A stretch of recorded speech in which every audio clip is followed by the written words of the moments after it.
Hello, and welcome to another episode of In Just 1 Minute or So. Today, we're going to talk about the science of winning, why your goals are failing. So, we've all been there. New Year's Day, big dreams, a fresh notebook, and by February, that notebook is just a coaster for your coffee. And most people saying that they are bad at achieving their goals, but where's the truth? Well, the thing is, they are just bad at setting them. Today, we're breaking down the coaching secrets that separate the high flyers from the just getting bys. And we are talking about the difference between a dream, a result, and the actual work. So, in the world of high performance coaching, we distinguish between two types of goals. First, the end goal. This is your big why. Becoming the senior VP and landing a 1,000K bonus or getting the Employee of the Year plaque. It's inspiring, but here's the kicker. You don't fully control it. You can't control the company budget or your boss's mood or a sudden hiring freeze. Think about a young accountant manager. Let's call her Sarah. And Sarah's end goal is to be promoted to director by December. That's her focus, right? But then the company merges with a competitor and suddenly there is a promotion freeze.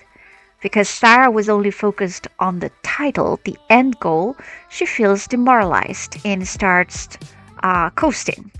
If she had set a performance goal, like increasing her client retention rate by 15%, she would be still winning, right? She'd have a measurable high-value skill that makes her indispensable, regardless of what the board of directors decides. So remember, the end goal is the inspiration, but the performance goal is the specification. But to really succeed, we need to top and tailor our goals. First, there's the dream goal. This is a vision that ignites our action. It's that early career spark of I'm going to run this company one day type of thing. And it's what gets you to the office 10 minutes early, right? But then you need the process goal. And this is the work itself. It's the question I always ask in coaching. How much are you willing to invest? If you're not willing to do the boring spreadsheets, the networking, the late night research, the dream stays dream. You have to take total ownership of the daily grind. Now, you have probably heard of SMART goals. Let's upgrade that a little bit.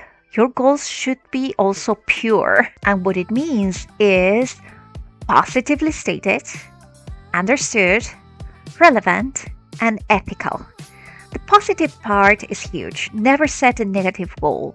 If I tell you don't think of a red balloon, what are you thinking of, right?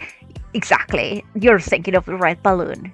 In the office, if you tell yourself don't mess up this presentation, you spend the whole morning thinking about not messing up, and instead, your goal should be, however, I'm going to clearly explain these 3 data points to my manager, for instance. Focus on what you want to happen, not what you're afraid of. I'll leave you with a strategy used by some of the most successful executives. They don't just try to be better. They break their deficit down into tiny, manageable increments. If you want to be 20% more productive this year, don't look at the whole year.